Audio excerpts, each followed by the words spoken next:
pro videozinho mais especial do canal. E meu pai tá lá só ouvindo o sertanejinho aqui, ó. Só aqui, ó. E toma, e toma, e toma, e toma. Vamos lá. Fala galera, tudo na paz? Jorgito aqui para mais um vídeo. Bom, como você já viu aí no título, sim, eu considero que eu atingi a minha maior conquista desde que eu decidi de fato mergulhar e entrar nesse mundo para me tornar um videomaker, que é conquistar a minha primeira câmera profissional. A minha primeira câmera é uma câmera mirrorless, é o modelo Sony Alpha 6000, essa câmerazinha que eu particularmente estou muito apaixonado por ela, uma câmera que eu particularmente acho muito linda, e não só linda, mas como muito boa mesmo, uma câmera de excelente qualidade. E eu quero trazer para vocês se vale a pena ou não, se é uma câmera que vale a pena ou não, já que a gente tá falando de uma câmera que tem 9 anos de lançamento, tendo vários lançamentos recentes, tanto da Sony quanto da Canon, com várias funcionalidades legais, e eu vou fazer um review basicamente focando nos pontos positivos e pontos negativos que essa câmera tem, principalmente sempre lembrando que o foco do canal é falar sobre vídeo, ok? Então eu não vou focar em parâmetros de fotografia, 100% focado nos parâmetros para quem quer trabalhar com vídeo, seja você que quer gravar vídeo aqui pro YouTube, como eu sempre falo, produzir seu conteúdo, ou até mesmo para você que quer começar a trabalhar com atendimentos profissionais, fazendo filmagens para empresas, negócios, pessoas, enfim. Beleza? Então assim, ó, se você gosta de reviews, unboxings e tutoriais, como eu sempre falo, é muito importante lembrar, faz uma pausa aí de 2 segundos, dá uma pausinha aí e aproveita e já se inscreve no canal aí, deixa essa moral com o Jorgito aqui, deixa seus comentários e seu like e, claro, comenta aqui embaixo se você já conhece essa câmera, se você já teve contato com ela, o que você acha dela, né? E se você concorda com as minhas opiniões. Sempre lembrando que são minhas opiniões de usuário, já que eu tô com essa câmera há mais ou menos 2 semanas testando ela e utilizando, e a gente vai falar sobre esses pontos aí, beleza? Então vamos lá. Começando sobre algumas informações básicas e necessárias, é interessante vocês entenderem. Se trata de uma câmera mirrorless, ou seja, existem câmeras DSLR, câmeras mirrorless. Como já diz o próprio nome, mirror, espelho, less, basicamente não é essa tradução, mas é sem espelho, né? Então o que muda é que o sensor da câmera mirrorless, de forma extremamente esdrúxula e bem básica, ela não tem aquele espelho que faz aquela conversão, que levanta para que a luz possa entrar no sensor. Ela já tem o acesso direto, a luz direto no sensor, e a imagem que transmite nesse sensor receptivo da mirrorless já sai direto na telinha LCD limpa para você, ok? Se isso é bom, se isso é ruim, eu acho que isso não entra na discussão aqui agora. Eu particularmente gosto muito das mirrorless, não tenho nada a reclamar sobre elas. Beleza? Falando sobre outras informações, uma câmera de 24,3 megapixels com sensor APS-C, o famoso sensor cropado, que para quem não entende sobre isso, basicamente ela tem um sensorzinho um pouco menor, como eu vou deixar aparecendo na imagem para você a diferença de um sensor APS-C para um sensor full frame, e basicamente isso muda qual é o crop, né? Qual é a imagem que você de fato acaba enxergando ali quando você faz a utilização das imagens. Basicamente, para você entender, quando você tem uma câmera Sony, que já vamos começar falando sobre pontos positivos do porquê que eu escolhi essa câmera, é por conta da Sony, né? A partir dessa linha aqui, eu não sei se foi a partir dessa ou linhas anteriores, ela já contava com o sensor E-mount, que basicamente permite que você faça o câmbio de lentes APS-C e lentes full frame em todas elas. Ou seja, se você tem uma câmera full frame da Sony, você pode utilizar uma lente APS-C, que não tem o mínimo sentido, né? Já que ela é cropada e não vai gerar uma vinheta na tua tela, não vai ser uma coisa legal. Ou, no meu caso, que tem uma câmera APS-C, eu posso comprar lentes full frame, por mais que elas sejam extremamente mais caras, eu ainda assim posso comprar essas lentes e utilizar na minha APS-C, lembrando que ela vai ter o fator de crop, no caso da Sony, de 1.5. Então, sempre que você usa uma lente full frame, você tem que fazer uma conta para que você consiga ter a ideia mais ou menos do que ela vai acabar transmitindo. Sempre lembrando que a lente full frame não vai deixar de ser full frame porque ela está encaixada numa câmera APS-C. Ela simplesmente vai ter esse crop na APS-C. Falando de maneira muito geral, se você quiser ter um resultado de lente 35mm na sua Sony A6000, se você vai precisar comprar uma lente de 23 a 24mm para que ela entregue para você uma imagem 35, já que você vai fazer 24 vezes 1.5 para chegar sempre na imagem que você gostaria.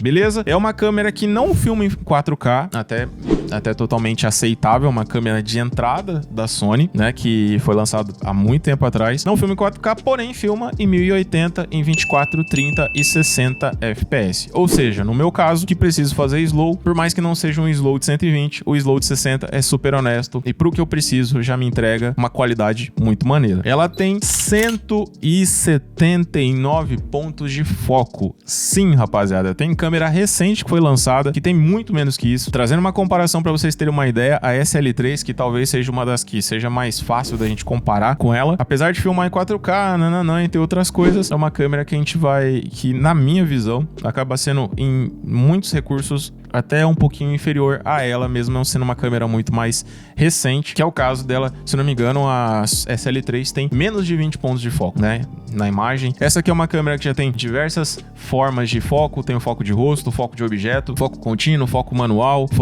direto, tem muitas formas. E uma coisa que é clássica da Sony, que é a questão da ISO. A ISO da Sony vai de 100 até 51.200, lembrando que a garantia da marca, né, que no caso a própria Sony recomenda que de forma limpa, sem ruídos, você pode trabalhar com esse ISO em até 25.600. É muita coisa, para quem tá ligado sobre isso, você poder utilizar o ISO tão alto é realmente uma coisa muito bizarra e isso faz total diferença, principalmente se você trabalha com baixa luminosidade, né? Claro que isso você pode, de certa forma, solucionar com uma lente com uma abertura máxima de ali ser 1.4, 1.8, mas na falta disso, como é o caso da lente do kit, que é a que ela tem hoje, você ter o suporte da ISO vai ajudar bastante você a conseguir fazer as capturas de imagem da forma que você gostaria. Outra coisa é uma câmera mirrorless, como a gente já falou, uma câmera que naturalmente é mais compacta, uma câmera que pesa menos de 300 gramas, uma câmera pequenininha, muito portátil, que é o que eu gostaria, era o que eu já esperava, que eu queria. Faz as gravações em vários formatos, todos os formatos atuais, então quanto a isso vocês fiquem completamente tranquilos que ela faz as gravações de todos os formatos atuais, principalmente para você que precisa gravar em mais qualidade para fazer um slow, por exemplo, quando tá fazendo a 60 FPS, sempre lembrando que é importante utilizar um cartão de qualidade, que seja pelo menos um SDXC, que é o recomendado, né, que você tem que utilizar ele, principalmente para quem já utiliza e já grava em 4K, sabe dessa necessidade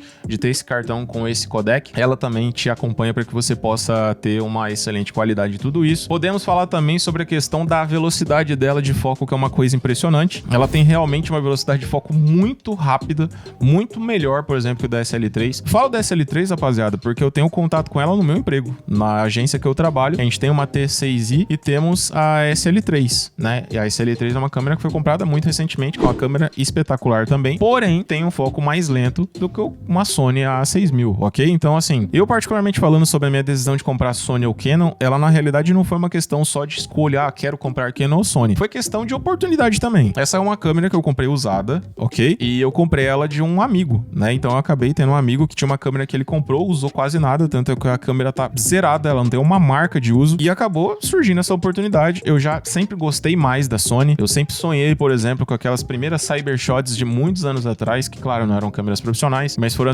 uma das primeiras câmeras digitais. Eu nunca tinha tido contato, nunca tinha tido na minha vida uma câmera profissional, e foi a primeira vez que eu comprei. Talvez vai surgir gente no comentário, pode ser que você esteja pensando: ah, Jorge, mas essa câmera não é uma câmera profissional, ela é uma câmera de entrada, ela é mirrorless, ela blá blá blá blá blá. Gente, vamos entender o seguinte: o fato dela ser EPS-C, o fato dela ser mirrorless e ela ser uma câmera de entrada, não credencia ela como câmera amadora, até porque o trabalho profissional, ele é executado por um profissional. Logo, se você tem um celular de qualidade e você é um profissional, você vai fazer um trabalho profissional com o seu celular. E se você tem uma câmera, você vai fazer um trabalho profissional com essa câmera. Claro que em determinadas situações você vai precisar de uma câmera de qualidade, como é o caso dela, né?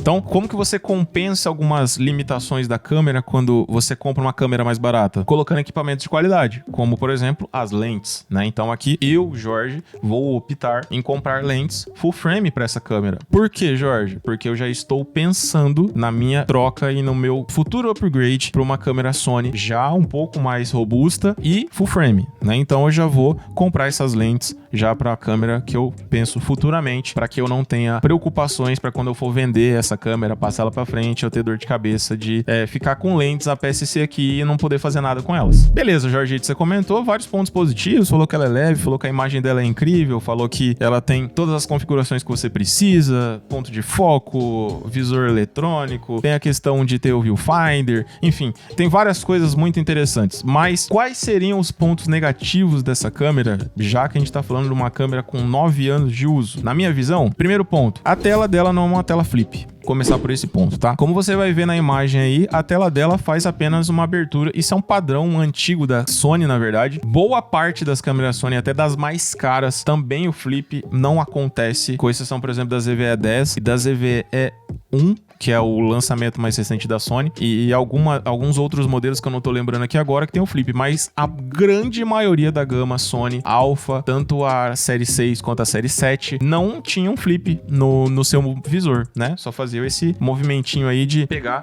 ela e basicamente só ficar dessa maneira, ficar em 180, né? Ou no máximo a gente poder fazer recolher um pouquinho assim. Isso, na minha visão, pode ser um ponto negativo e de fato dependendo do que você precisa, principalmente se você tem um interesse em gravar vlog. Então, como você pode ver, é uma câmera que você não vai conseguir se visualizar. Solução para isso? Investir no monitor. Ah, Jorge, custa caro. É uma solução. Ou um item que eu comprei, que tá chegando do AliExpress, que se for útil, óbvio que eu vou trazer para vocês. Então, me sigam lá no Instagram para vocês acompanhar, que eu vou levar para lá, que é uma adaptação que foi feito para solucionar para quem quer trabalhar com vlog. Então, saiba que você não consegue flipar o monitor. Então, você não consegue se monitorar, saber se você tá enquadrado, se você tá focado. Já mesmo que o foco não seja um problema, como eu já falei, o foco dessa câmera é incrível. É importante você saber que ele não flipa. Outra coisa, ainda falando da tela, não é uma tela touch. Então, isso é um ponto negativo, dependendo da sua visão. Na minha visão, sendo muito, muito, muito sincero, isso não é um problema. Por quê? Eu acho que existem algumas coisas quando você compra uma primeira câmera, que isso daí são sugestões e dicas minhas, que é muito interessante que você comece com câmeras de entrada que tenham determinadas limitações para que você consiga verdadeiramente extrair tudo que você pode extrair de qualidade de uma câmera, para quando você der um passo maior e pegar uma câmera de mais qualidade, você já ser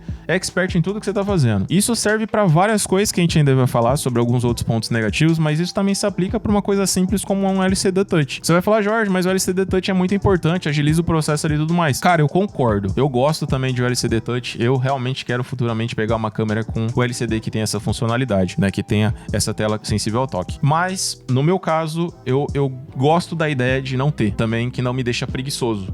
Me faz querer mexer nas configurações da câmera, me faz querer entender ela a fundo para poder, de fato, extrair o que eu preciso extrair. Então, é um ponto negativo, sim, a tela não ser touch. Outro ponto negativo que também interfere diretamente quem trabalha fazendo vlog. Essa câmera não tem entrada para microfone. Sim, é meio bizarro pensar isso, mas essa câmera não tem entrada para microfone. É uma câmera que, se você comprar, você vai precisar fazer A palavra não é gambiarra, tá? A palavra é utilizar acessórios para que você faça isso. É muito fácil de solucionar. Eu vou mostrar para vocês aí na sequência uma das formas e depois a gente já vai falar sobre outras também, ó. Dá uma ligada nisso aí. Mas como que você consegue utilizar a sua Sony A6000 com um microfone externo? A solução para isso é muito simples, na verdade. Vocês vão ver nessa câmera aqui o que eu fiz, que nada mais é que você poder utilizar o seu próprio celular plugado com um microfone externo em cima dele para você solucionar 100% desse seu problema. Nada mais é do que você achar soluções para isso. A grande verdade é que os microfones de câmeras naturalmente já não são grandes coisas, e você sabe muito bem que geralmente você utiliza o microfone plugado na câmera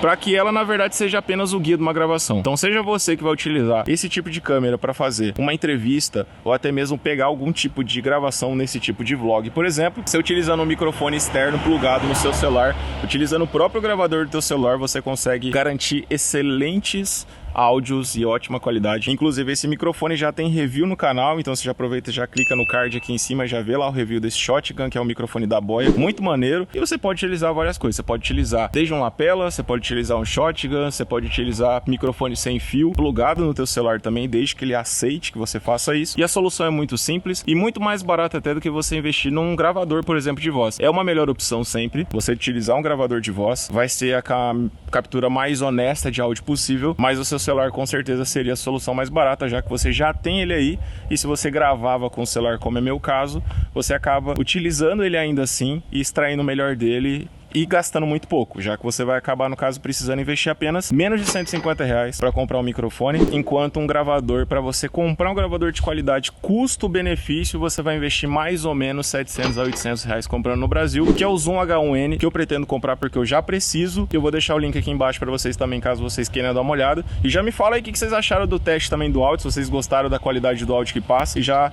vê certinho como é que fica isso aí, beleza? Então volta aí pro vídeo agora e vê como é que fica o resto. Tamo junto. Viu que essa forma é uma forma muito útil? É uma forma que já funciona, você utiliza seu celular como seu gravador, né? Você pega, compra esse um adaptadorzinho, como o caso desse da Ulanzi, que eu vou deixar na descrição aqui pra vocês, inclusive. Coloca o seu celular, coloca o seu microfone, seja o lapela, seja o direcional, que é um shotgun, que eu já fiz review aqui no canal, inclusive. Então já, ó, depois já aproveita e clica lá, já acompanha o review desse microfone, é incrível, é muito maneiro. Funciona muito bem pra gravações externas, mas você também pode colocar um gravador, né? Você pode comprar um Zoom H1N, que é um gravador que eu pretendo trazer futuramente, que eu preciso dele pro meu trabalho. Existem várias soluções. A grande verdade, rapaziada, é que o fato dela não ter microfone não torna ela uma câmera inferior, porque a gente sabe muito bem que a gravação de áudio conectado numa câmera direto nunca é boa, seja o áudio original dela quanto o áudio conectado. Não é a mesma coisa de você capturar esse áudio num gravador ou até mesmo no celular. Então, de qualquer maneira, isso é e não é um ponto negativo. No meu caso, não é tanto assim. Mas pra você, por exemplo, que grava vlog e não quer ter esse investimento de comprar um gravador ou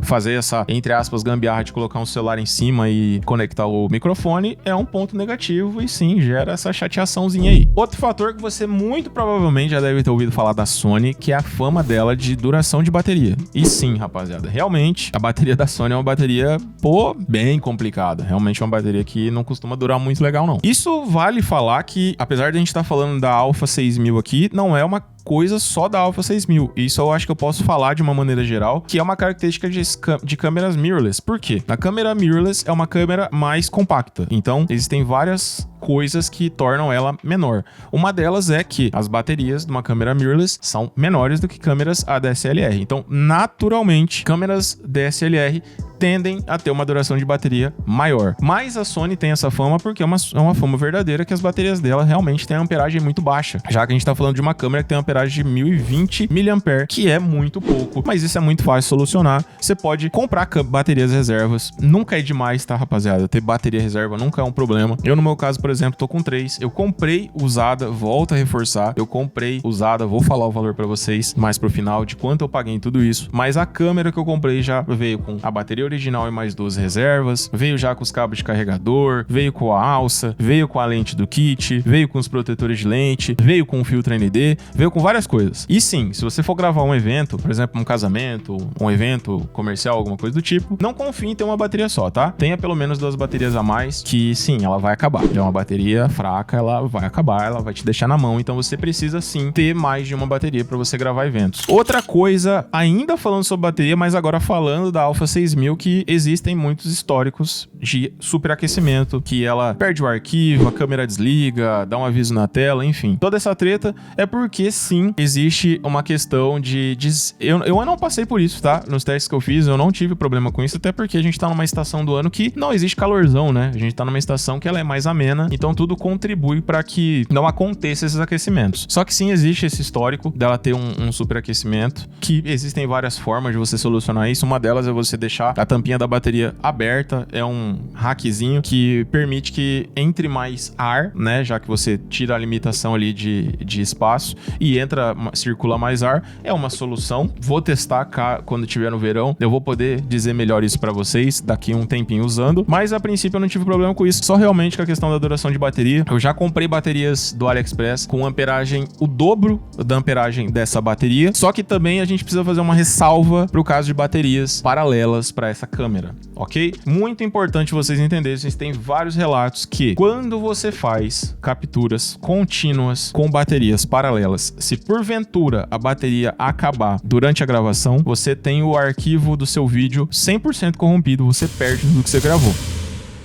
No caso, utilizando bateria original da câmera, se isso acontecer, você tem menos chance disso acontecer, porque a câmera com a bateria original, ela meio que parece que interpreta que a sua câmera desligou e ela encerra a gravação no momento que acabou a bateria e sem nenhum problema. Isso é um achismo meu pelo fato de muitas baterias paralelas, a maioria delas, serem de amperagens superiores à amperagem natural da câmera. Logo, a gente pode entender que se você está colocando algo além do que a capacidade em tese da câmera pede, você meio que está emulando algo que não é verdadeiro. Então, se você coloca uma amperagem duplicada de bateria, se tiver alguns técnicos de eletrônica ou coisa do tipo, me perdoem pela talvez burrice que eu tô falando, mas isso é um achismo meu. Quando você utiliza uma bateria de amperagem duplicada, você meio que tende assim a emular uma duração de bateria superior ao que a câmera suportaria, e por isso você faz com que fique meio que um arquivo fantasma nesse processo aí, acaba fazendo apagar. Isso talvez é a única justificativa que eu encontro, porque eu não consigo encontrar outro para com a bateria original o arquivo não se perder e com a bateria paralela o arquivo se perder. Não faz muito sentido para mim. Outra coisa que aí no caso não tem a ver com, eu não sei se é um ponto positivo ou negativo, é mais negativo sim, que é o fato dela ainda não filmar em 120 fps, mas a gente tá falando de uma câmera de 2014 e ela não fazer o 4K, que eu particularmente não sinto falta ainda também, mas se para você é importante, talvez seja uma coisa que você vai sentir essa ausência aí sim, com certeza. Beleza? Mas, Jorge, beleza, você falou tudo isso sobre a câmera, eu gostei da câmera. Primeira pergunta, Jorgito, vale a pena comprar essa câmera? Na minha opinião, vale sim. Câmera de entrada maneira, na minha visão, custo-benefício interessante, mas vai mais um ponto negativo antes da gente fechar tudo isso, que daí é um ponto negativo geral sobre o universo Sony. Beleza? Que é o seguinte, preço. Você já deve ter visto e é um fato. Tudo da Sony é mais caro. Lente é mais caro, qualquer coisa que acontecer da Sony é mais caro. Isso é um padrão da Sony de anos. Desde que eu me entendo por gente e comecei a ter acesso com o mundo Sony, seja celular, notebook, câmera, tudo que a Sony faz é mais caro. É porque a marca é muito foda? Sim. Justifica? Pra mim não tanto. Não precisava ser tão caro, principalmente falando que a gente tá no Brasil e aqui tudo fica muito pior. Quanto que você pagou nessa câmera, Jorgito? Paguei R$3.800, ok? Mais R$3.800 com 2 baterias extras, com os cabos, já com case, com a lente do kit, já com o filtro ND e tudo mais. Eu particularmente acho justo. Você deve estar pensando, pô, mas uma Sony ZV-E10 no AliExpress custa R$3.800. Pois é, mas já falei pra vocês, eu não sou hipócrita enquanto a isso. Eu não tenho coragem ainda de importar uma câmera do AliExpress. Não porque eu tenho medo da câmera se perder, porque eu tenho muito medo, na verdade, dela tributar. Se a câmera tributar, fudeu, porque daí a câmera quase duplica de valor, fica muito mais cara, acaba saindo o mesmo valor que vendem no Brasil, que é um valor extremamente, na minha opinião, extorsivo. Desculpem, vendedores de câmeras do Brasil, principalmente da Sony, mas sim, é muito caro o valor que é vendido aqui no Brasil. Passa de 6 mil. Pra você ter uma ideia, essa câmera de 2014, você encontra vendedores vendendo ela no Brasil a R$5 mil, R$4.900. Eu acho muito caro, por tanto de tempo que essa câmera tem. E a mesma coisa se aplica pra lente. Lente comprada no Brasil é muito caro. Isso eu vou arriscar, sim. Eu vou importar uma lente do AliExpress. Eu vou fazer a compra nessa semana agora, inclusive que tá saindo esse vídeo. Vou fazer a compra. Quando chegar, a gente vai fazer vários testes. Vou fazer muita coisa com a lente do kit, que é o objetivo inicial. É aproveitar o máximo que eu puder aproveitar dela. E a gente vai ver muito trabalho aqui, muita coisa sendo feita com ela. Beleza? Sempre lembrando que eu deixo o link de tudo que eu tô utilizando, as minhas iluminações, os meus microfones e de tudo que eu citei nesse vídeo aqui embaixo. Já deixa seu comentário se você achou que eu paguei caro, que eu paguei barato, o que você achou dessa câmera. Como falei, é um review mais rápido, falando de pontos positivos e negativos, e a gente vai fazer muita coisa com ela ainda, trazendo muito mais informações. Se você gostou desse vídeo, aproveita, já se inscreve no canal se você ainda não se inscreveu, deixa seu like, e semana que vem a gente tá aí de volta para mais vídeos. Enquanto isso, fique com esses 2 videozinhos aqui da sequência. Meu muito obrigado para você que chegou comigo até o final, e nos vemos na semana que vem. Beleza? Tamo junto. Valeu. É nóis. Vai ter vídeo pra caralho com essa câmera. Coisa linda.